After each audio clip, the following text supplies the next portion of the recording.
앉으시겠습니다. 오늘 말씀은 창세기 19장 전체인데 너무 기니까 12절부터 29절까지만 저와 여러분이 한 절씩 교독하시겠습니다. 12절입니다. 19장 창세기 19장 12절 9약 페이지 23쪽 12절부터 29절까지 저희는 한 절씩 교독하시겠습니다. 그 사람들이 롯에게 이르되 이 외에 너에게 속한 자가 또 있느냐? 내 사위나 자녀나 성 중에 내게 속한 자들을 다 성 밖으로 이끌어내라. 그들에 대한 부르짖음이 여호와 앞에 크므로 여호와께서 이곳을 멸하시려고 우리를 보내셨나니 우리가 멸하리라. 롯이 나가서 그 딸들과 결혼할 사위들에게 말하 이르기를 여호와께서 이 성을 멸하실 터이니 너희는 일어나 이곳에서 떠나라 하되 그의 사위들은 농담으로 여겼더라.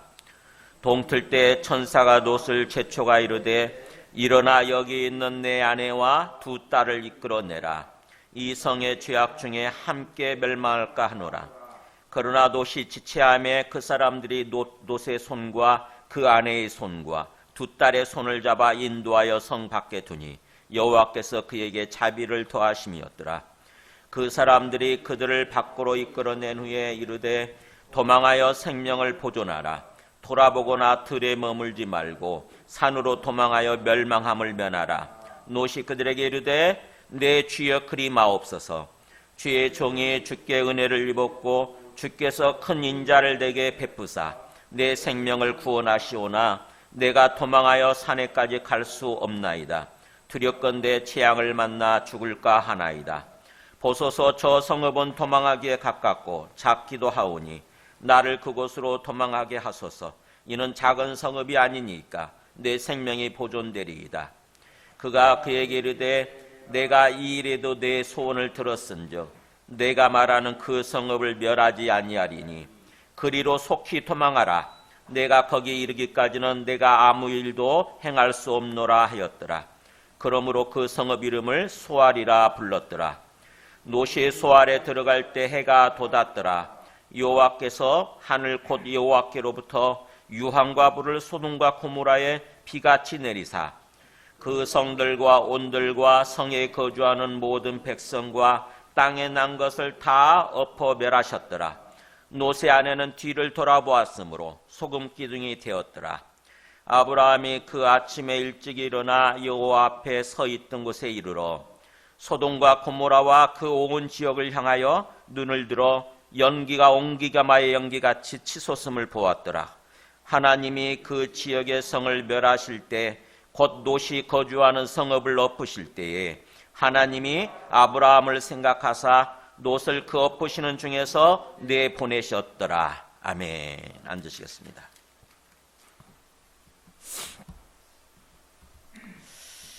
네, 성경 통독 계속 하고 계시죠? 꼭 올해 모든 사람이 한번 꼭 통독하시기 바랍니다. 저는 10번 통독 계획을 세웠어요. 충분히 가능할 것 같아.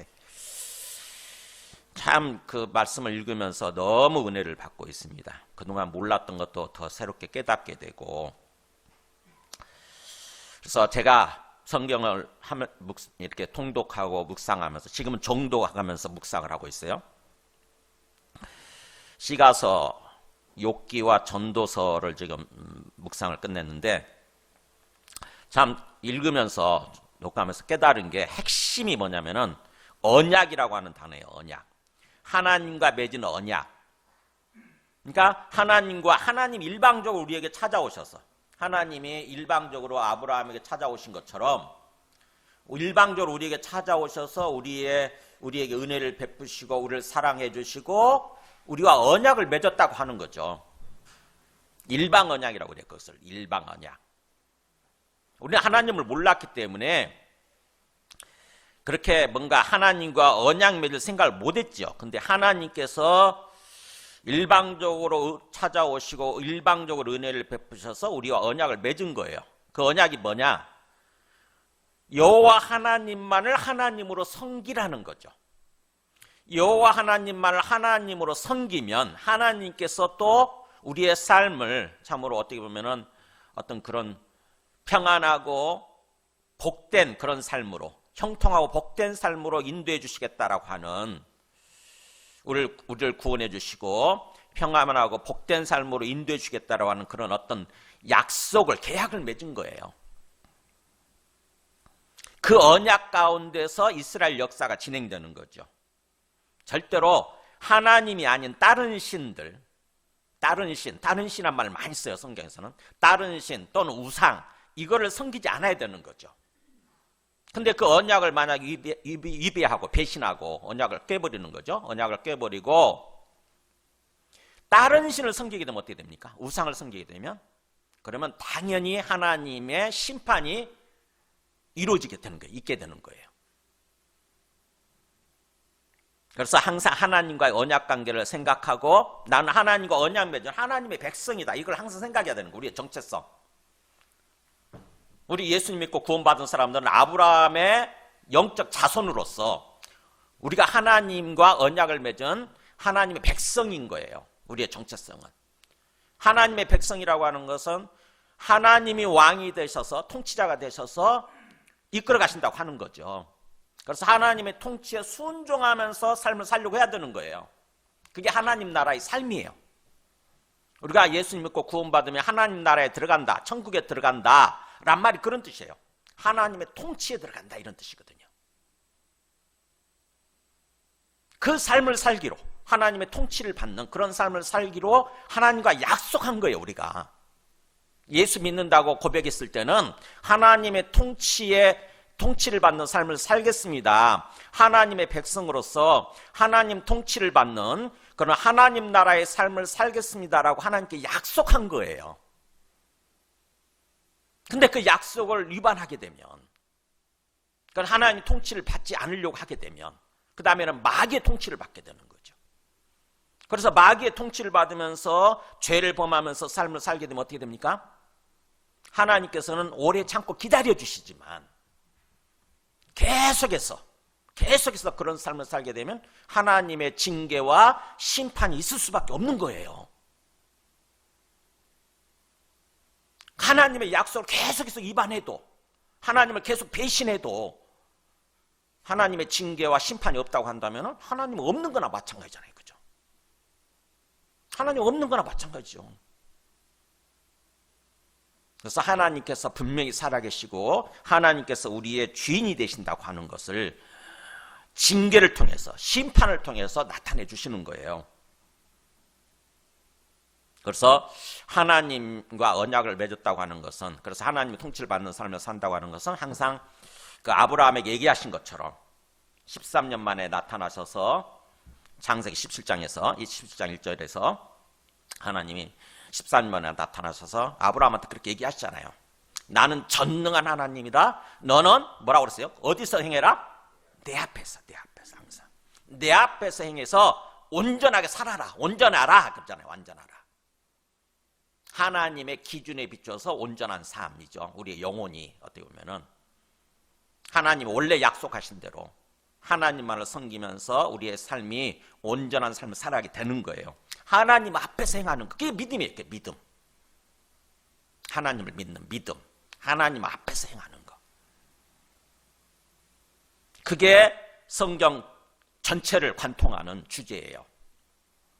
성경 전체를, 창세기부터 요한계시록까지 성경 전체를 관통하는 그런 주제예요. 그래서 이것을 알고 성경을 읽게 되면, 통독하게 되면 하나하나 깨닫게 됩니다. 자, 오늘 말씀은 이 소돔 심판에 관한 이야기인데, 우리 기본적으로 이 설교를 많이 들었을 거예요. 소돔 심판. 워낙 안 믿는, 성경을 모르는, 하나님을 모르는 사람들도 소돔은 알아요. 워낙 많이 들어서. 근데 문제는 뭐냐면은 나무 얘기로 듣는다고 하는 것입니다. 소돔 심판 얘기를 남이 얘기해. 즉 소돔이 심판 받았다더라. 그래서 뭐 어쨌다고 이런 생각하는 거죠. 그래서 뭐 어쨌다고, 나와 무슨 상관이 있어, 이런 생각을 하게 되는 거죠. 근데 성경을 보게 되면은 그게 남 얘기가 아니라고 하는 거, 이 소돔 심판 이야기는 바로 우리에게 말씀하시는 우리의 이야기라고 하는 것을 성경에서 얘기를 합니다. 그래서 이 소돔 심판을 잘 알아야 되는 거죠. 자세히 묵상하고 자세히 읽고, 왜 소돔 심판이 과연 역사적 사실인가부터 조사를 해서 알아야 되고, 만약 이게 소돔 심판 진짜 역사적인 사실이라고 한다면은, 그렇다면 왜 소돔이 심판을 받았지? 라고 하는 것을 또 묵상해서 알아야 되고, 그렇다고 한다면 뭐예요? 장차 우리도 심판이 있는다고 하는 얘기인가? 분명히 주님께서는 그렇게 얘기를 하죠. 이 세상 또 심판하신다잖아요. 그래서 이 소돔 심판의 이야기를 통해서 우리가 교훈을 얻어서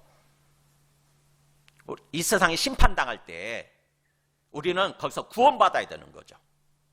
같이 심판에 내몰리지 않고, 심판에 내몰리지 않고 우리는 구원받아야 되는 거죠. 그래서 이 소돔 심판 이 얘기가 너무 중요하다고 하는 것을 먼저, 소돔 심판이 과연 역사적인 사실인가, 우리 지난 시간에 보여드렸던 것을 다시 한번 보여드리도록 하겠습니다. 그 소돔 심판의 유황 증거, 그거를 좀 보여주시기 바랍니다. 네.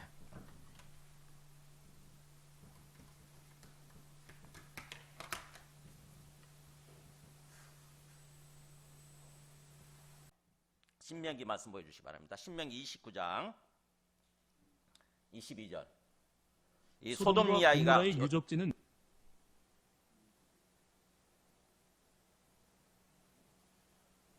신명기 29장 여기 보면은 먼저 소돔 이야기가 왜 중요한지, 도대체 성경에서 왜 그렇게 반복해서 얘기를 하는지 한번 먼저 그걸 우리가 마음속에 알아야 돼요. 그래야 이 소돔 이야기에 귀를 기울이게 되는 거죠. 이 19장. 그래서 이 신명기에서 뭐라고 얘기하나 보세요. 너희 뒤에 일어나는 너희의 자손과 멀리서 오는 객이 그 온 땅이 유황이 되며 소금이 되며 또 불에 타서 심지도 못하며 결실함도 없으며 거기에는 아무 풀도 나지 아니하미. 그러니까는 나중에 너희 나라가, 이스라엘이 심판을 받아가지고 하나님의 징계 심판을 받아서 이런 모습이 된 거죠. 온 땅이 유황으로 변했고 소금이 돼버렸고, 그 다음에 완전히 불에 타가지고 뭘 심어도 심지도 못할 뿐만 아니라 심어도 곡식이 나오지 않는 거예요. 결실이 없는 거예요. 수확이 없는 거예요. 심지어는 아무 풀도 나지 않은 정도로 완전히 황무지가 돼버린 거예요. 그러면 그것을 보고 마치 그런 모습이 어떤 모습이냐면은 옛적에 여호와께서 진노와 격분으로 멸하신 하면서 여기 얘기하잖아요. 소돔 이야기 하잖아요. 소돔과 고모라와 아드마와 스보임 4개 도시 나오죠. 이곳에 5도시가 있었는데 뭐가 하나 빠졌죠? 하나님이 심판하시지 않은 노시 들어간 도시, 소알이죠. 소알이 빠졌어요. 그러니까 소알은 심판받지 않았으니까 소알은 빠지고 4개 도시가 나오는 거죠. 소돔과 고모라와 아드마와 스보임. 그래서 그것의 무너짐과 같음을 보고 사람들이 물을 거라는 거죠. 질문할 거라는 거. 뭐라고 질문하냐면 여러 나라 사람들도 묻기를 여호와가 어찌하여 이 땅에 이같이 행하셨느냐? 하나님이 왜 이렇게 심판하셨지? 이 땅에 이런 징계를 하셨지라고 묻는다고 한다면, 그 다음에 그러면서 이같이 크고 맹렬하게 노하심은 무슨 뜻이냐? 이렇게 뭔가 우리의 삶이, 우리의 살아가는 환경이, 주거 환경이 굉장히 뭔가 박해지고 어려워진 거예요. 굉장히 황폐해지고 우리 삶이 뭔가 막 망하는 것 같은 그런 게 됐다고 한다면 왜 그런 거냐? 하나님의 뜻이 뭐냐라고 질문할 거라는 거죠. 왜 하나님 왜 그러셨지? 그렇다고 한다면은 그러면서 대답도 얘기를 해요. 그때 사람들이 대답하기를 그러잖아요. 이게 하나님 주시는 대답인 거죠. 답변인 거죠. 뭐라고 하냐면은 그 무리가, 그 사람들이 자기 조상의 하나님 여호와께서 그들의 조상을 애굽에서 인도하여 되실 때에 더불어 세우신 뭘 버렸다고요? 언약을 버려. 여기 나오잖아요. 언약. 이게 핵심 사상이니까. 하나님과 맺었던 그 언약을 팽개쳐버리고 폐기해버리고 뭘 섬기냐면은 가서 자기들이 알지도 못하고 여호와께서 그들에게 주시지도 아니한, 여기 나오잖아요. 다른 신이라고 나오잖아요. 이게 다른 신, 우상, 다른 신들을 따라가서 그들을 섬기고 저랑 까닭이라. 왜 이런 일이 벌어졌느냐? 왜 하나님이 징계하시고 왜 하나님의 심판이 있었느냐? 뭐예요? 하나님과 맺은 언약을 버리고 하나님을 배신하고 그 다음에 다른 신을, 하나님이 아닌 다른 신을 끌어와서 다른 신을 섬겼기 때문이다라고 하는 거죠. 그러면서 보세요. 그 다음 말씀. 이러므로 여호와께서 이 땅에 진노하사 이 책에 기록된 모든 저주대로 재앙을 내리시고 또 여호와께서 또 진노와 격분과 크게 통한하심으로, 그들을 이 땅에서 뽑아내사 다른 나라에 내던지심이 오늘과 같다 하리라. 이게 뭐죠? 다른 나라에 내던진 거? 이게 이스라엘 역사에서 바벨론 포로가 된 거잖아요. 그죠? 그러니까 이스라엘이 하나님이 택하신 민족인데 이스라엘이 왜 망하고 왜 바벨론에 멸망을 당한 거예요? 바벨론에 포로로 끌려간 거예요? 아까 그 내용 때문인 거죠. 하나님과 맺은 언약을 배반하고 배신하고 다른 신을 섬겼기 때문에 바알이나 다른 신을 섬긴 거죠. 그러면서 마지막 권면의 말씀을 이렇게 얘기해요. 모세가 29절 한번 읽어볼까요? 시작. 감추어진 일은 우리 하나님 여호와께 속하였거니와 나타난 일은 영원히 우리와 우리 자손에게 속하였나니 이는 우리에게 이 율법의 모든 말씀 행하게 하심이니라. 이게 무슨 말씀인지 아시겠어요? 감춰진 일은 아직 드러나지 않은 일이죠. 영적 세계다 보니까 숨겨진 일이에요. 그것은 하나님께 속한 거다라는 거예요. 하나님이 뭔가 알아서 하시겠지만 나타난 일, 지금 드러난 일들이죠. 드러난 이 현실 세계. 이 현실 세계의 삶을 우리가 살아야 되지 않습니까? 그 드러난 현실 세계는 우리와 우리 자손에게 속했다고 하는 거예요. 즉 다시 말하면 뭐예요? 우리 문제라는 거죠. 우리 문제. 그래서 우리를 향한 하나님의 뜻은 뭐예요? 우리가 이 율법의 모든 말씀을 행하게 하심이니라. 그러니까 율법이라고 하는 것은 뭐예요? 우리 하나님의 백성으로서 살아가는 삶의 울타리 또는 삶의 기준인 거예요. 기준. 마치 어떤 우리 목장에 가면은 우리가 소떼나 양떼 이런 걸 키울 때에 목장에 울타리를 쳐놓잖아요. 그죠? 울타리. 그러면 울타리 밖으로 넘어가면 안 되는 거죠. 울타리 내에서는, 목장의 울타리 내에서는 마음껏 다 먹고 마시고 뭔가 편안하게 행복하게 그런 삶을 살아갈 수 있게 되는 거예요. 울타리 안에만 있으면. 율법이라고 하는 것은 뭐냐면 그 울타리예요. 울타리. 하나님의 양된, 하나님 백성된 우리의 울타리. 그러니까 뭐예요? 율법이라고 하는 것을 선을 넘으면 안 되는 거죠. 율법 내에서 어떻게 보면 목장 내에서 마음껏, 목초지 내에서 마음껏 우리 삶을 즐기면서 누리면서 삶을 살면 되는 거예요. 그래서 우리가 율법을 묵상할 때 하나님이 하나님의 백성에게 주신 어떤 그 삶의 기준, 삶의 울타리로서 이걸 주셨구나라고 생각하면서 그걸 묵상하면 돼요. 그래서 율법의 어떤 그 시시콜콜한 내용 있죠. 시시콜콜한 내용을 생각하는 것이 아니라 그렇게 되면 이제 율법주의에 빠지게 되는 거죠. 시시콜콜한 내용을 다 지키려고 내 힘으로 내 능력으로 내 의지로 지키려고 하게 되면 율법주의에 빠지는 거예요. 유대인들이 그랬잖아요. 유대인들이 구전율법까지 합쳐가지고 미시나라고 하는 구전율법, 조상들의 전통이라고 나오죠. 우리 성경에. 예수님이 오셔서 그걸 비판하시잖아요. 비판. 너희가 그 조상들의 전통에 사람들이 만들어낸 조상들의 전통에 얽매여가지고 정작 하나님의 뜻을 어기고 있다라고 얘기를 하잖아요. 유대인들이 범한 잘못이 바로 그거거든요. 그래서 우리가 거기에 빠지지 않고 율법의 속에 들어가 있는 어떤 그 근본적인 어떤 그 본질적인 가치 있죠. 본질적인 가치. 그거를 생각하는 거죠. 그거. 그게 우리 십계명을 보면 나오잖아요. 하나님 경배하는 것, 다른 신을 섬기지 않고 오직 하나님만을 경배하면서 그 다음에 또 사람들과의 관계에서도 부모를 공경하고 이웃을 사랑하는 그런 모습으로 사는 거. 이게 율법의 본질적인 정신인 거죠. 그것을 따라서 삶을 살면 되는 거예요. 아무튼 이렇게 소돔 사건이 너무나 중요하기 때문에 이 소돔 사건을 가져와서 소돔 사건이 주는 교훈을 생각하고 거기에 입각해서 삶을 살아가도록 이렇게 지금 모세가 먼저 얘기를 합니다. 우리 신약에 오면은 베드로 사도도 어떻게 얘기를 하나 보세요. 베드로 후서 2장 6절에 보면은 이 소돔 사건을 이렇게 인용을 합니다. 보세요. 소돔과 고모라 성을 멸망하기로 정하여 재가 되게 하사, 그 다음 뭐라고 됐습니까? 후세에 경건하지 아니할 자들에게 본을 삼으셨다 그랬잖아요. 이게. 그러니까 이 소돔과 고모라 사건은 심판 사건은 뭐예요? 후세에 경건하지 아니할 사람들 뭐죠? 하나님을 믿지 않고 경건하다고 하는 것은 하나님 믿고 신앙생활을 하는 게 경건이거든요. 하나님을 믿고 예배드리면서 어떻게 보면 깨끗한 삶, 거룩한 삶을 살아가는 거, 성결한 삶을 살아가는 이게 경건이에요. 근데 그렇게 하지 않을 사람들, 그렇게 하지 않는 사람들을 위해서 본을 주셨다고 하는 거죠. 본 샘플. 소돔과 고모라 사건은 하나님의 본보기예요. 하나님의 본보기. 이렇게 되지 말라는 거죠. 이런 삶을 살지 말라는 거예요.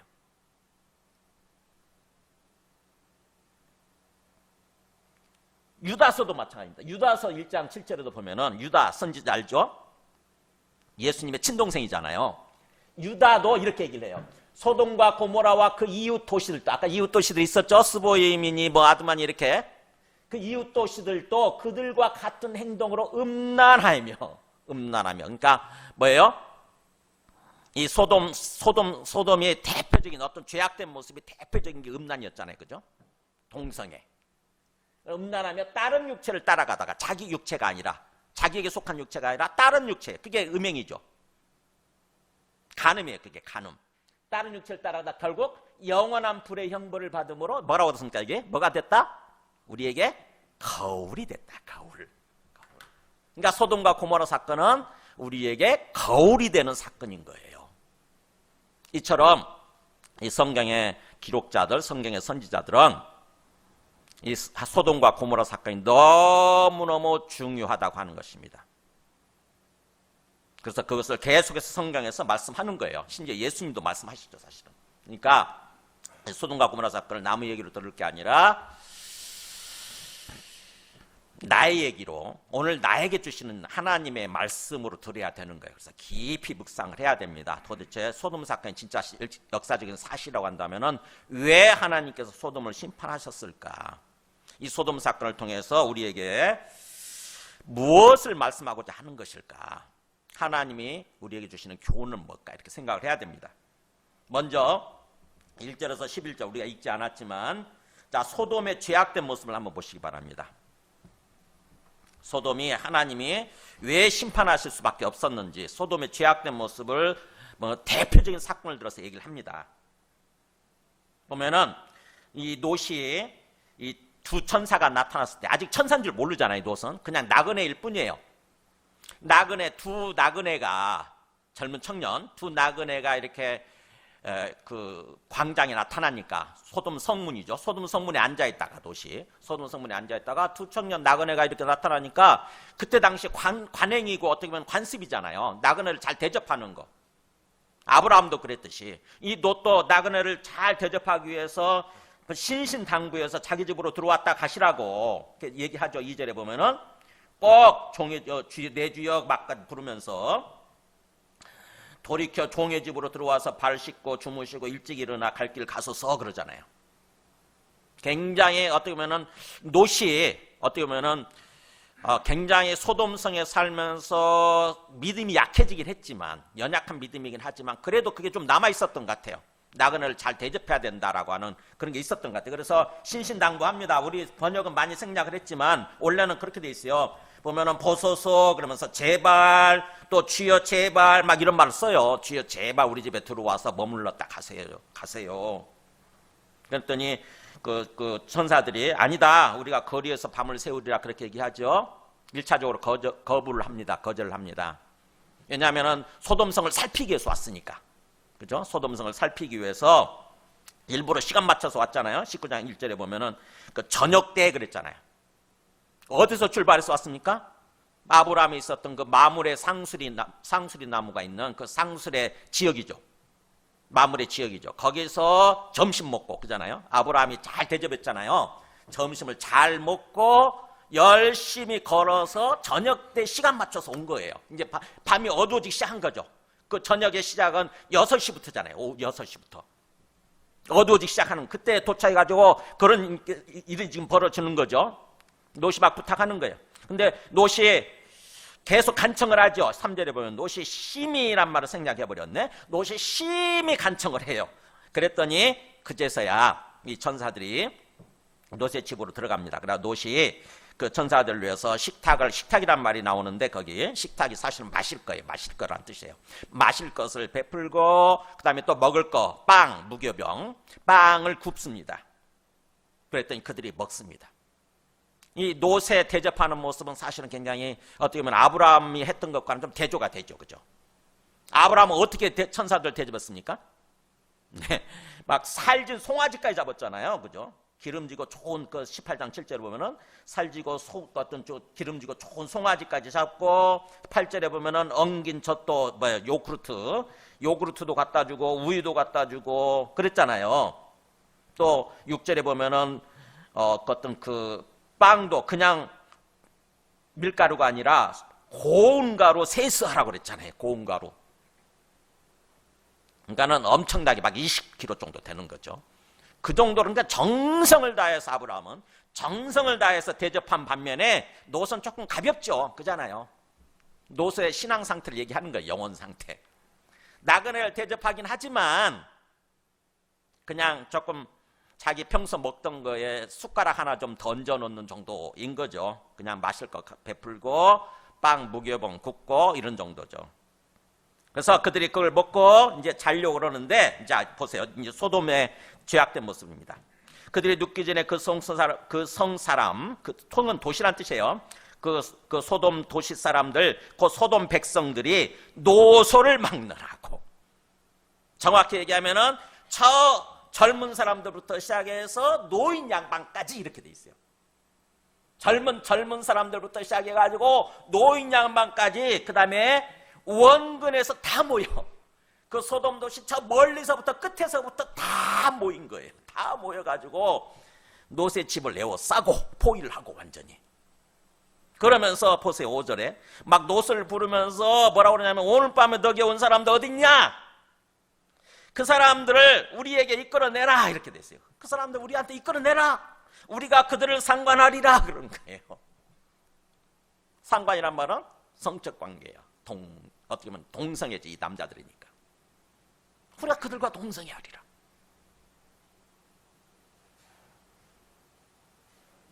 그러면서 그러니까 롯이 밖으로 나가서 급하게 그 사람들 보호하기 위해서 나가서 문을 닫고 뭐라냐면 7절에서 청하노니라는 제발 내 형제들아 이런 악을 행하지 마라. 그러니까 롯은 이게 악이라고 하는 것을 알고 있었어요. 이거는 하나님이 싫어하시는 죄고 악이다. 이거 행하지 마라.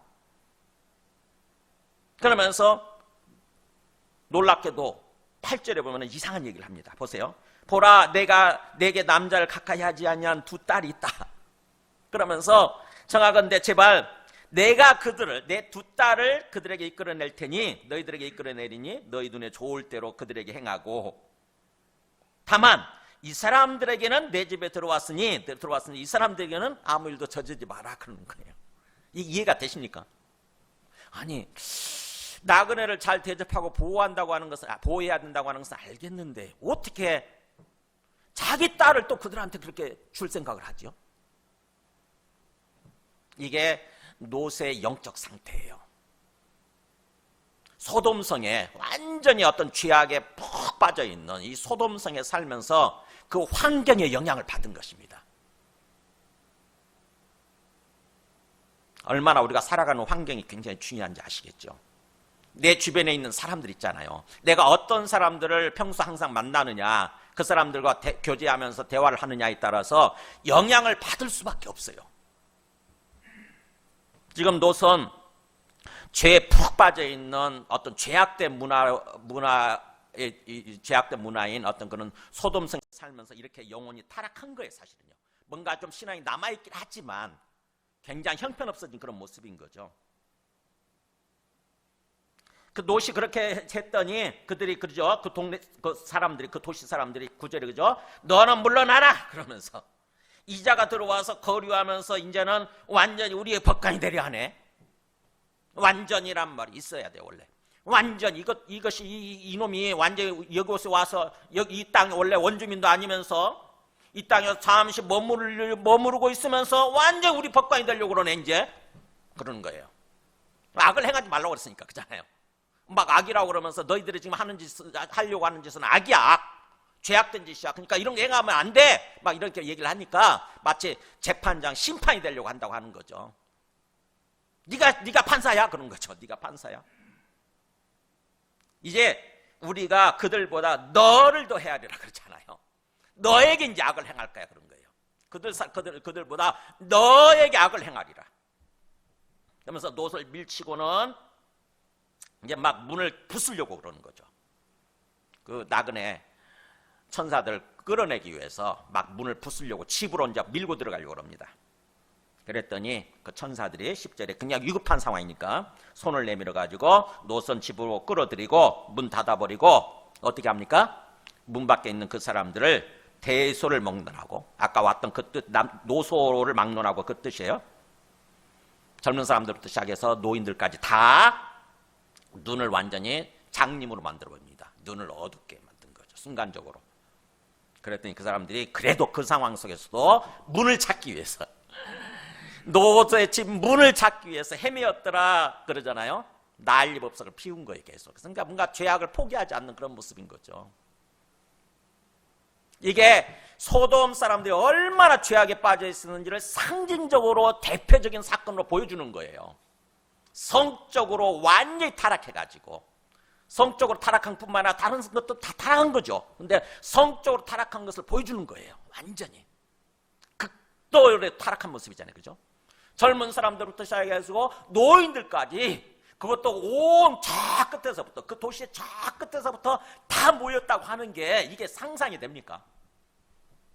상상이 되냐고요. 생각해 보세요. 우리 집에 젊은 청년이 어떤 그 나그네가 들어왔는데 이 수지구에 이 용인시에 있는 모든 사람들이 다 모였다고 생각해 보세요. 용인시가 도시잖아요. 용인시에 있는 모든 사람들이 저 원근 각지에서 다 젊은 사람부터 시작해가지고 노인 양반들까지 다 모여서 그 나그네 끌어내라고 우리가 성관계하게 하겠다고 이랬다고 생각해 보세요. 그걸 응해주지 않았더니 막 이제는 놋을 죽이려고 그러고, 극도로 타락한 모습인 거죠. 하나님 보실 때 어떤 생각을 하시겠어요? 심판할 수밖에 없잖아요, 그죠? 그래서 하나님 보내신 천사들이 심판을 작정을 합니다. 결정을 내려요. 심판을 결정을 내리고, 그게 이제 12절부터 22절까지예요. 심판을 결정을 하고 이 도시를 없애야 되겠다, 정말. 심판을 작정을 하고, 그 대신에 이제 먼저 심판을 시행하기 전에 이 놋 사람들을, 놋을 구원하기 위해서 하는 말씀이 두 번째 본문입니다. 자, 놋을 구원하기 위해서 어떻게 하시나 보세요. 항상 하나님은 나중에 이 세상을 심판하실 때도 이렇게 먼저 우리를 구원하시는 거예요. 우리 예수 믿는 사람들을 먼저 구원하시고, 그런 다음에 이 세상을 심판하시는 거죠. 자, 12절에 보면은 그 사람들이 놋에게 그러죠. 이 외에 너에게 속한 자가 있느냐 그래요. 이게 참 하나님 구원하시는 모습. 너에게 속한 자, 너의 가족, 너가 사랑하는 사람들, 너에게 딸린 사람들이 있느냐. 그러면서 너의 사위든 자녀든 또 성 중에서, 도시 중에서 혹시 너에게 속한 사람들, 정말 너의 말을 듣고 너를 사랑하는 그런 사람들 있으면 다 성 밖으로 이끌어내라. 왜냐하면 13절에, 왜냐하면 우리가 거꾸로 이제 번역을 했는데 뒷부분이 먼저예요. 왜냐하면 하나님이 우리를 보내셨나니 우리가 멸하리라 이거예요. 우리가 이 땅을 멸할 테니까, 이 도시를 멸하려고 그러니까 이제 끌어내라 이거예요. 그러면서 왜 멸하느냐? 그들에 대한 부르짖음이 여호와 앞에서 크므로 여호와께서 이것을 멸하시려고 하신다 이거예요. 이유가 또 나오죠. 그렇게 그들에 대한 부르짖음인데, 그들의 부르짖음이에요. 그들이 죄를 범하면서 막 아우성치고 막 하는 그런 모습 있잖아요. 부르짖음. 그런 그들의 부르짖음이, 아우성이 하나님 앞에 크다. 그래서 하나님이 이곳을 멸하려고 우리를 보내셨다 이거예요. 우리를 보내셨다. 그래서 우리가 이곳을 멸하려고 그런다 이제. 그랬더니 놋이 심각하게 들었어요. 하나님이 보낸 천사들이구나. 우리 드디어 알았어요. 그래가지고는 놋이 급히 나가서 그 딸들과 결혼 작정이 돼 있는, 딸들과 결혼하려고 하는 예비사이들이죠. 예비사이들한테 가서 얘기를 합니다. 심각하게. 하나님이 이 성을 곧 멸하시려고 한다. 일어나서 이곳을 떠나. 그러고 명령문을 하죠. 빨리 일어나. 이곳을 떠나야 돼. 떠나. 그랬더니 어떻게 됩니까? 그들의 반응은? 그의 사이들은 농담으로 얘기했더라. 그래서 농담으로. 우리 장인어른께서 치매에 걸리셨나 그랬을 거예요. 치매 걸리셨다. 아니 무슨 이 멀쩡한 이 도시를 멸망한다고? 하나님 멸망시킨다고? 그래서 웃기고 있는 것으로 여겼더라 그러더니 원래 번역이 하면은 우리 장인어른께서 웃기고 있다고 생각했더라 이거예요. 웃기고 있다고. 농담으로 웃기고 있다고 생각한 거예요. 거부한 거죠. 그런데 점점 시간이 흘러가지고 15절에 보면 이제 동이 터오기 시작하죠. 새벽 5시, 6시가 된 거예요. 그러니까 밤새 씨름한 거죠. 어떻게 보면 밤새 노시 나가서 사이들을 구원하기 위해서, 사이들의 그 가족을 구원하기 위해서 밤새 씨름한 거예요. 동이 터오는데, 그러니까 이 천사가 놋을 재촉합니다. 일어나서 여기 있는 너희 안에 다른 사람 이제 안 되고 너희 안에 그 다음에 두 딸을 이끌어내라. 네 가족만이라도 이제 이끌어내라. 이 성의 죄악 중에서 함께 멸망을 가누라. 이 성의 죄악 때문에 이제 멸망하게 되는데 혹시 함께 멸망하지 않도록 다 너의 아내, 너의 딸들만이라도 이끌어내라 이거예요. 근데 놋이 보면은 16절에 보면 놋이 지체합니다. 이 놋의 영적인 상태를 보여주는 거예요. 아니 지금 이렇게 위급한 상황인데, 이렇게 정말 다급한 상황인데 놋이 자꾸 이상하게 안 가요. 안 나가. 계속 꿈을 댑니다. 계속. 그러니까는 천사가 오히려 급해가지고 놋의 손을 잡고 아내의 손을 잡고 두 딸의 손을 잡고 막 이끌어내가지고 성 밖으로, 이 소돔 도시 밖으로 이끌어냅니다. 이게 바로 하나님께서 그에게 놋에게 자비를 더하시며더라 설명을 하죠. 그러니까 하나님이 그래도 불쌍히 여기셔서 이 놋과 노의 가족들을 불쌍히 여기셔서 이들이 지금 굉장히 꿈을 대고 있음에도 불구하고 근데 내버려 두게 되면 뭐예요? 망하는 거잖아요. 멸망당하는 거잖아요. 그러니까 하나님이 불쌍히셔서 은혜와 긍휼을 베풀으셔서 손을 잡고 그냥 끌어내신 게 강제적으로 어떻게 보면 구원하시고 강제적으로 구원하시는 거네. 그게 하나님이 자비를 더하시면더라. 하나님 어떻게 보면 우리를 이런 식으로 인도하시는 거예요. 우리 얼마나 구원의 말씀을 듣고도 구원의 말씀 앞에서도 얼마나 꿈을 댑니까? 안 받아들이잖아요. 왜 그럴까요? 왜 놋은 그랬을까요? 자, 끌어내놓고 17절에 그렇게 얘기하잖아요. 그 사람들 그들 밖으로 끌어낸 후에 뭐라고 그래요? 여기서 도망쳐라. 빨리 도망쳐서 생명을 보존하라. 절대로 뒤를 돌아보거나 들에 머물러 있으면 안 된다. 구경하듯이 도시가 망하는 것을 보면서 구경하듯이 들에 머물러 있으면 안 된다.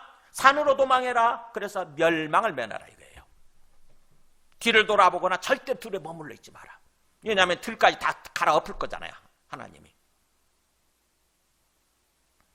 그렇게 신신당부를 했어요. 분명히 지침을 준 거죠. 너희들이 구원받기 위해서는, 살아남기 위해서는 이렇게 해야 된다. 근데 그런 말씀을 들었음에도 불구하고 놋의 반응을 보세요. 18절부터 22절까지 보면 내 주여 그리마옵소서 그래요. 제발 있겠죠. 제발 내 주여 그리마옵소서. 주의 종이 보소서 이렇게 돼요. 보소서 주의 종이 크게 주께 은혜를 입었고 주께서 큰 인자를 내게 베푸사 내 생명을 구원하시려고 하시지만 내가 도망하여 산에까지 갈 수 없나이다. 산으로 가기 싫은 거예요. 지금 놋이 뭐예요? 이 도시가 좋아서 이걸 선택했잖아요. 아브라함이 처음에 뭐라고 그랬어요? 놋한테 네가 원하는 지역을 네가 선택해라 그랬더니 뭐예요? 그냥 그곳에 이 소돔 지역에 굉장히 뭔가 물이 많고 그 다음에 푸른 풀이 막 이렇게 목초지가 조성이 되어 있으니까 이곳을 선택해서 왔잖아요. 근데 이곳을 떠나기가 싫은 거예요. 이 소돔성이라고 하는 이 소돔 도시라고 하는 이 도시 문화, 이게 싫은 거예요. 이걸 떠나서 산으로, 척박한 어떤 그런 환경, 산으로 가기가 싫은 거예요 지금. 그러니까 자꾸 뭔가 이유를 대면서, 말도 안 되는 이유를 대면서 지금 안 가려고 하는 것입니다. 내가 도망하여 산에까지 갈 수 없나이다. 혹시 두렵건대 재앙을 만나 죽을까 하나이다. 죽을지 모릅니다. 그러니까 안 가기 싫습니다. 그러면서 뭐라고 하냐면은 보소서, 제발 보소서. 저 한 소알 도시를 가리키는 거예요. 또 다른 도시잖아요. 저 성읍은 도망하기에 가깝고 작기도 하지 않습니까? 그러니까 나를 그곳으로 도망하게 해주소서 그래요. 제발 나를 그곳으로 가게 해주세요. 저 산 말고요. 소알 도시로 도망가게 해주세요. 이건 작은 성읍이 아닙니까? 막 계속 핑계를 대죠. 이건 작은 도시가 아닙니까? 거기 가면 내 생명이 보존될 것입니다. 내가 구원받을 거예요. 천사의 반응이 어떻게 됩니까? 그걸 들어줍니다. 하나님이 롯을 불쌍히 여기셔서 마지막 그것도 들어주세요. 21절에 그랬죠. 내가 이래도 네 소원을 들었은즉 네가 말하는 그 성읍을 그 소알 도시를 내가 멸망시키지 않겠다. 그러니까 그리로 속히 도망가라 그래요. 그러면서 너가 거기 이르기까지는 내가 아무 일도 행할 수 없노라. 해가지고 결국 그 도시가 전에는 다른 이름이었겠지만 소알이라고 하는 초알이에요. 초알. 초알이라고 하는 작다는 뜻이에요. 작은 도시라, 작은 곳이라고 하는 이름이 붙었더라 이거예요. 이때부터 이 롯으로 인해서 작은 도시. 자, 이 롯의 모습을 보세요. 참 어떻게 보면은 굉장히 태평하죠, 그죠? 얼마나 아니라고 태평합니까? 어떻게 보면은 롯이 그런 믿음을 갖다 보니까 롯하고 함께 있었던 가족들도 똑같잖아요, 그죠? 가족들도 아내도 그렇고 두 딸도 그렇고 그들의 영적 상태가 굉장히 안 좋아요. 하나님을 진정으로 믿지 않는 거죠. 하나님의 말씀을 안 받아들인다고 하는 것은 하나님을 진정으로 믿지 않는 거예요. 그냥 형식적으로 종교인으로서 살아가는 거지, 습관적으로. 그래서 결국 그 사이들도 하나님의 말씀을 전했음에도 불구하고 농담으로 받아들이고 그래서 멸망하게 되고, 나중에 아내는 또 어떻게 됩니까? 아내는 뒤를 돌아보지 말라고 그랬는데 세상에 대한 미련, 그 도시에 대한 미련, 그 재물에 대한 미련 때문에 뒤를 돌아보았다가 결국 멸망해버리잖아요. 소금 기둥으로 변해버리고. 나중에 또 롯의 두 딸 어떻습니까? 두 딸 우리가 읽지 않았지만 읽기가 좀 싫어서 안 읽었어 일부러. 30절에서 마지막 38절까지 보면 어떤 일을 벌입니까? 나중에 결국 아버지하고 관계를 통해서 자식을 낳고자 하는, 자식을 낳게 되는 해괴망측한 그런 일을 벌이게 되는 거죠. 그러니까 뭐예요? 롯의 그 믿음 때문에, 롯의 그 정말 형편없는 믿음, 연약한 믿음 때문에 결국 뭐예요? 모든 주변 사람들도 다 그런 영적 상태가 돼 있는 거예요. 결국 하나님의 은혜 때문에 강제적으로 구원받긴 하지만 부끄러운 구원을 받는 거죠. 부끄러운 구원이에요. 부끄러운 구원. 부끄러운 구원을 받을 뿐만 아니라 결국 그 가정이 구원을 받았으면 참으로 뭔가 형통하고 복된 삶을 살아가야 되는데 그렇지 못한 거죠. 가족이 멸망하는 거예요. 어떻게 보면 가족이 저주받은 가정으로 세워지게 되는 거죠. 그래서 암몬 족속, 모압 족속의 어떤 그 조상의 시작, 모압 족속의 시작이 되지 않습니까? 그 사람, 그 딸들이 낳은 아들이.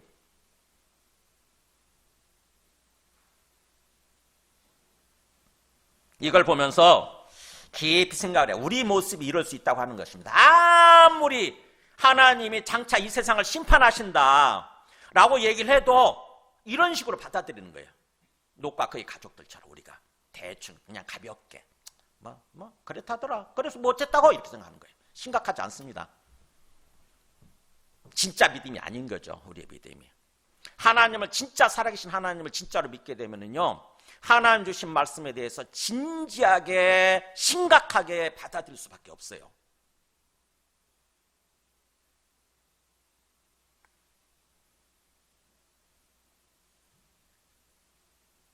그래서 결국 하나님의 이렇게 롯을, 어떻게 보면 롯을 가까스로, 롯의 가정을 가까스로 끌어내시고 구원해 주신 다음에 이제 본격적으로 그 소돔과 고모라를 심판하십니다. 그게 23절부터 29절까지 보세요.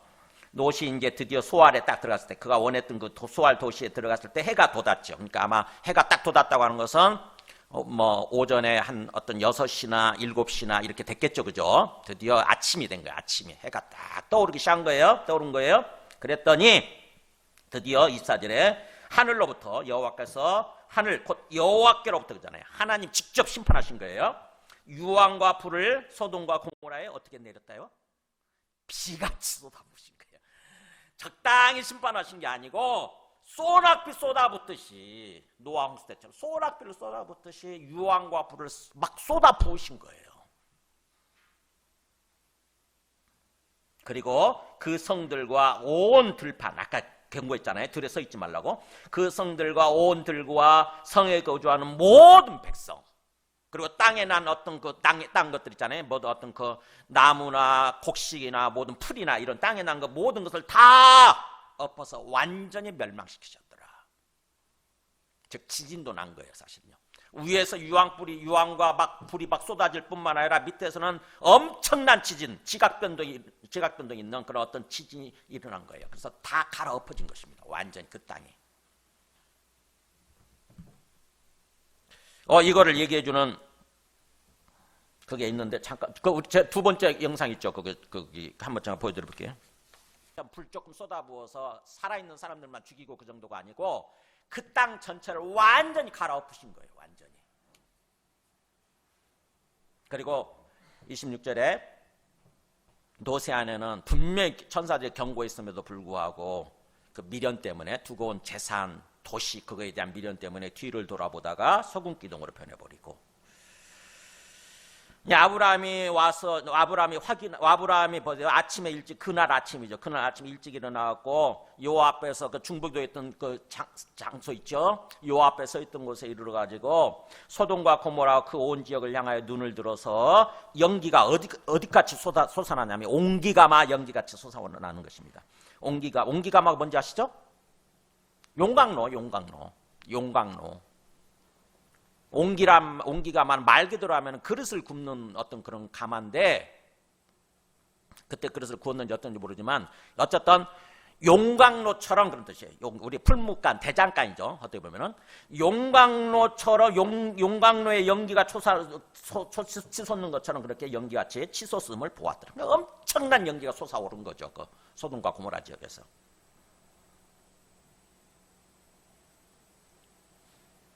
하나님이 그 지역을 성을 멸하실 때 곧 부연 설명이네요. 롯이 거주하는 성을 그렇게 심판하셔서 완전히 갈아엎으실 때에 하나님이 아브라함을 생각하사 롯을 그 엎으시는 중에서 내보내셨더라. 네. 롯을 왜 구원하신 거예요? 아브라함 때문에. 아브라함 덕분에 롯은 구원받은 것입니다. 롯의 태도를 보면은 구원 못 받을 만 하잖아요. 어떻게 보면은. 하나님 천사들이 어떻게든 구원하려고 하는데도 불구하고 그 도시의 어떤 미련, 어떤 그 도시 문화에 대한 미련 이것 때문에 안 가려고 그러잖아요. 그 상황에서도. 그러니까 어떻게 보면은 그냥 한두 번 얘기하고 너 빨리 여기서 빨리 빠져나가지 않으면 너 구원받지 못해 할 수도 있어요. 어떻게 보면은 네가 선택한 거니까. 그런데도 불구하고 그렇게 하지 않고 천사들은 어떻게 해요? 손을 잡고 막 끌어내지 않습니까? 누구 때문에요? 아브라함 때문에. 아브라함을 생각하사가 기억하사요. 아브라함을 기억하세요. 뭘 기억했을까요? 아브라함과 맺은 언약, 그리고 아브라함의 기도, 이걸 기억한 거죠. 하나님은 분명히 아브라함을 통해서 아브라함을 택하고 부르실 때 그랬잖아요. 구원해 주시겠다고. 근데 아브라함이 그 얘기를 한 거지 않습니까? 계속 롯을 구원해 달라고. 그 도시에 살고 있는 모든 사람 다 멸망시킬 게 아니라 악인만 멸망시키시고 의인들은 구원해 달라고. 롯이 의인일 거라고, 롯의 가족이 다 의인일 거라고 생각을 한 거죠. 아브라함은 하나님을 알았으니까, 나를 통해서 하나님을 알았으니까 계속해서 하나님을 믿고 하나님이 기뻐하시는 그런 삶을 살고 있었을 거다, 이렇게 생각을 한 거죠. 그래서 그렇게 기도한 게 간절히 기도했지 않습니까? 얼마나 씨름했냐고요. 아브라함이 막 6번에 걸쳐서 하나님과 계속 협상을 했잖아요. 마지막에 10명만 있으면 그걸 멸망시키지 않겠다고 그 다짐을 받았잖아요. 10명은 한 가족을 생각한 거예요. 설마 우리 조카 롯이 그 가족들은 다 하나님을 믿고 있을 거고, 그 다음에 그 딸이 결혼할 그 사위 가정도 하나님을 믿고 있겠지 이런 생각을 한 거죠. 근데 그러지 않음으로 말미암아서 결국 심판당하고 롯의 가족만 겨우겨우 부끄러운 구원을 받은 거죠. 근데 아브라함 때문에 그렇게 하셨더라 이거예요. 자, 이렇게 말씀을 정리합니다. 이 말씀을 통해서 이 소돔과 고모라 심판 이야기를 통해서 하나님 우리한테 뭘 말씀하고자 하실까? 교훈이 뭘까? 하나님께서 우리에게 주시고자 하는 교훈이 뭘까를 생각해 보시기 바랍니다. 소돔이 확실하게 심판을 받았다는 거잖아요. 그죠? 일단 기본적으로. 그죠? 소돔은 어떤 그 죄악된 삶 때문에, 타락한 삶 때문에 확실하게 심판을 받았다. 그렇듯이 장차 우리가 살고 있는 이 세상도 하나님은 또 심판하실 거다라고 이렇게 얘기를 하는 거죠. 그렇다고 한다면은 우리가 이 소돔 사람들이 왜 심판을 받았는지 그것을 생각하고 우리가 그런 삶을 살면 안 되는 거죠. 하나님을 진정으로 믿고 하나님께서 기뻐하시는 그런 삶을 살아야 된다고 하는 것입니다. 그게 누가복음 17장에서 예수님이 뭐라고 말씀하시나 보세요. 누가복음 17장 28절에 보면은 이 세상 심판이 이루어질 때, 이 소돔과 고모라 심판처럼 이 세상 심판이 이루어질 때 세상의 반응이, 세상의 모습이 이럴 거라고 얘기를 해요. 보세요.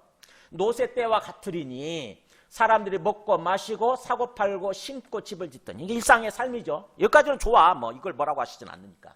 먹고 마시고 사고 팔고 그다음에 뭐 심고 집 짓고 이런 삶은 좋은데, 문제는 뭐냐면은 하나님을 믿고 하나님 안에서 이걸 해야 된다고 하는 거죠. 하나님 기뻐하시는 삶을 살면서.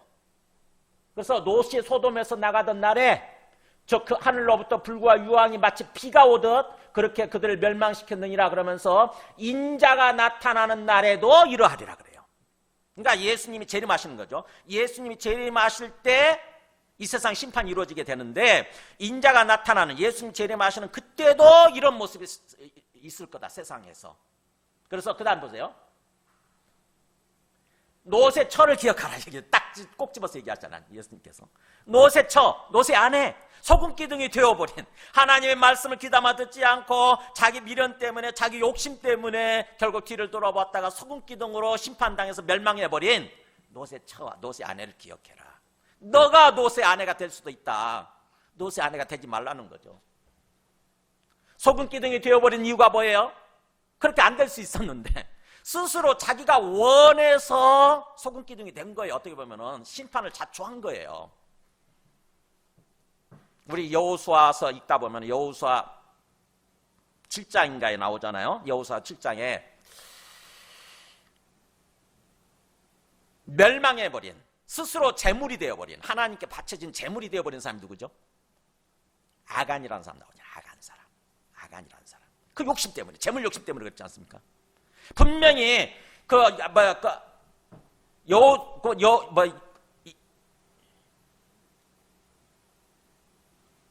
생각도 안 나죠.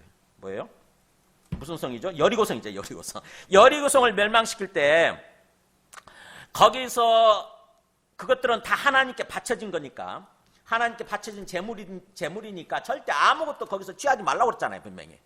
취하게 되면 그 재물과 함께, 하나님께 바쳐진 재물과 함께 네가 재물이 될 거다, 이거예요. 네가 재물이 될 거다. 그게 바쳐진 것이란 뜻이에요. 히브리어로 헤렘 그래. 헤렘, 바쳐진 거, 그 재물. 근데 아간은 그 말을 귀담아 듣지 않고 그곳에 있는 뭐예요?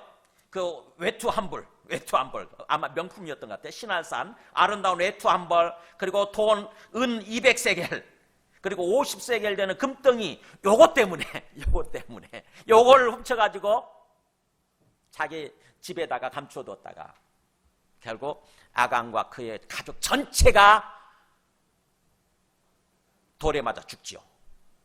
하나님께 바쳐진 재물이 돼버리는 거예요. 헤렘이 돼버리는 거예요. 여기 롯의 아내가 그런 케이스입니다. 분명히 뒤를 돌아보지 말라고 그랬어요. 근데 하나님께 바쳐진 재물이 되는 그 도시 소돔, 그것 때문에, 미련 때문에 뒤를 돌아본 거지.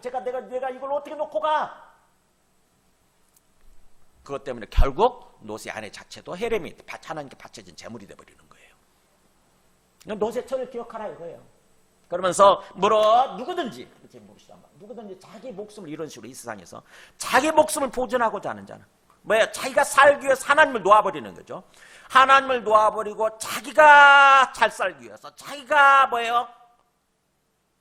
이 세상 것들 누리기 위해서 그렇게 자기 목숨을 보존하고자 하는 자는 반드시 이룰 것이고, 오히려 하나님 때문에, 하나님을 위해서, 진짜 구원을 위해서 이 세상 것을 잃는 자는, 자기 생명까지도 잃으려고 하는 자는 뭐예요? 살리리라. 하나님께서 반드시 구원해 주신다고 하는 거죠.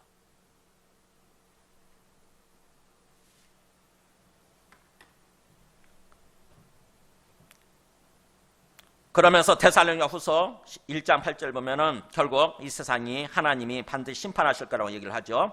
하나님을 모르는 자들과 우리 주 예수의 복음에 복종하지 않는 자들에게, 하나님을 인정하지 않고 믿지 않는 사람들이죠. 하나님을 인정하지 않고 믿지 않는 사람들, 그리고 주 예수의 복음, 분명히 복음을 들었어요. 구원의 복음이잖아요.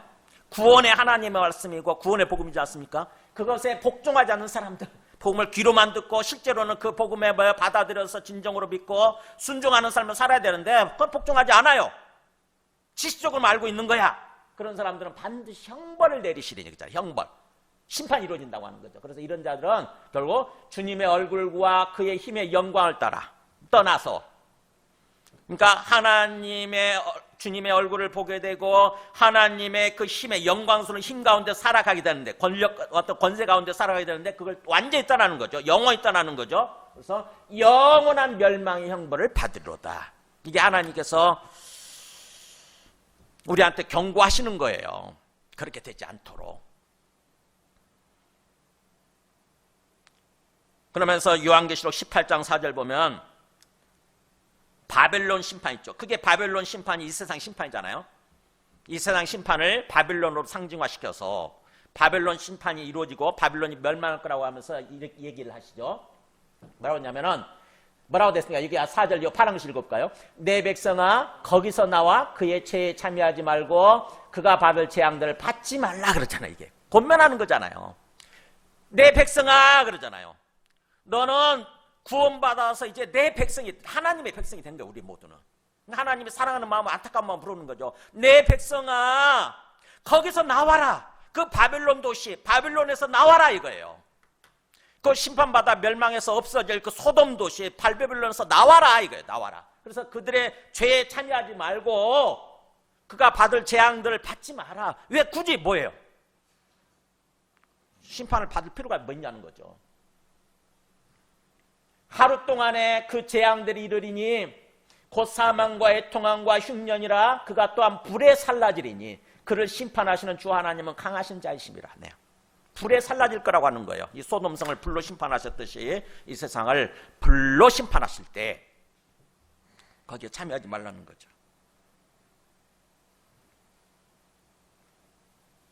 그러면서 우리가 또 하나의 말씀을 기억해야 되는 게 아브라함이에요. 아브라함.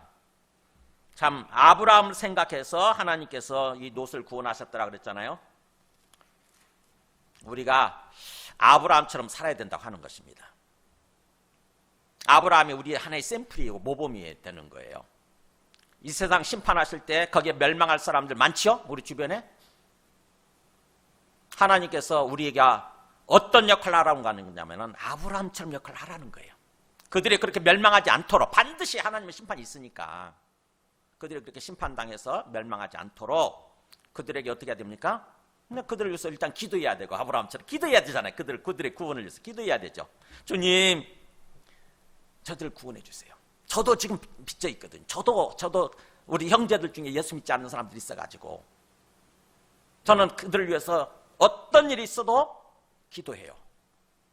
한 주 빼놓지 않고 기도해요. 한 주도 빼놓지 않고 반드시 구원해달라고.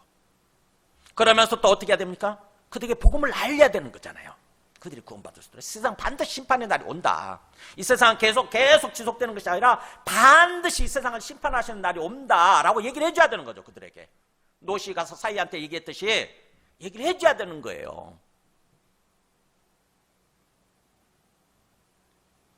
우리가 그런 역할을 해야 된다고 하는 것입니다. 그래서 그들이 나중에 구원받고 난 다음에는 그걸 생각하겠죠. 우리 저분 때문에, 저 사람 때문에 내가 구원받게 됐다고. 이렇게 얘기를 하겠죠. 그래서 우리가 항상 마지막 심판의 날을 기억하고, 반드시 있다고 하는 거, 마지막 심판 날을 기억하고 구원받아야 될 사람들, 우리 사랑하는 사람들을 위해서 계속 기도하고 하나님 앞에서 씨름하듯이 기도해야 되는, 끈질기게 기도해야 되는 거예요. 아브라함처럼 기도하고. 그래서 중보기도가 중요한 거예요. 그 다음에 그들을 위해 그들에게 경고하고 복음을 전하고 그렇게 해야 되는 거죠. 그래서 디모데전서 2장 1절에 보면 사도 바울이 그렇게 권면해요. 뭐라고 그러냐면은 내가 첫째로 가장 중요하게 그런 뜻이에요. 내가 가장 먼저 너희들에게 권하노니 가장 중요하게 권하노니 뭐라고 했습니까? 모든 사람을 위하여 간구와 기도와 도고와 감사를 하되 도고가 보면 이게 중보기도거든요. 이게 도고. 중보기도란 말이 한자 말 우리 성경에는 없어요. 도고라고 합니다. 도고. 그래서 왜 그렇게 해야 되느냐? 4절 같이 읽을까요? 하나님은 모든 사람이 구원을 받으며 진리를 아는 데 이르기를 원하시느니라. 이게 하나님의 바람이고 소망이래요. 하나님이 지으신 모든 사람들 하나님이 지으신 거니까 저 모든 사람 우리 나만 구원받고 끝나는 것이 아니라 뭐예요? 하나님의 바람은 나를 통해서 다른 모든 사람들한테 복음이 전해져서 저들도 다 구원하기를 원하시는 거예요. 하나님 무슨 척이 졌다고 모든 사람 멸망시키려고 하시겠어요? 하나님의 초점은 주된 초점은 구원하는 거예요. 구원하는 거. 그 구원의 복음을 받아들이지 않는 사람들한테 심판이 이루어지는 거지. 하나님의 주된 관심은 구원이에요. 구원. 어떻게든지 구원하려고 하시는 거예요. 우리도 이런 하나님의 마음을 품고 하나님의 관점에서 우리에게 주어진 사람들을 바라보고 또 우리에게 주어진 이 세상을 바라보고 그들을 위해서 기도해야 되는 거예요. 그들을 사랑하고 그런 삶을 살라고 하는 것입니다. 그것이 이 오늘 19장 소돔과 고모라 심판을 통해서 우리한테 주시고자 하는 교훈입니다. 우리 함께 찬송과 기도하겠습니다. 찬송가